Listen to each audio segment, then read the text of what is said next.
Welcome to Not Milk Never Milk. Subscribe if you're lactose intolerant. In this video, I will explain how to connect Canva to Printify. First, ensure you have active accounts on both platforms. Once logged into Printify, head over to your store settings. You'll find an Integrations tab there, which is your gateway to connecting various tools.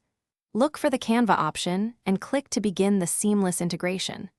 This initial step is quick and sets the foundation for your design journey.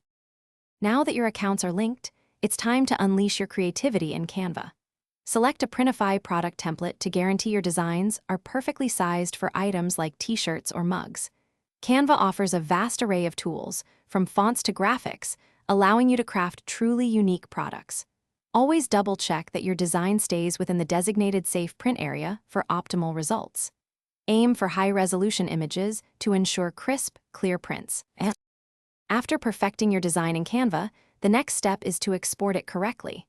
Download your masterpiece as a high-resolution PNG file, making sure to select the transparent background option. This is crucial for professional-looking products. Then, switch back to Printify and choose the specific product you want to apply your design to. You'll easily find an Upload button to add your newly created PNG file to the product mockup. With your design uploaded, you can now fine-tune its position and size on the Printify product mockup. Next, choose your preferred print provider and select all the product variants, such as different colors and sizes, that you wish to offer. Don't forget to craft an engaging product title and a detailed description to attract customers. Finally, with everything set, you can publish your brand new custom product directly to your integrated sales channel, ready for sale. Thanks for watching. If this was helpful, leave a like and consider subscribing. See you next time.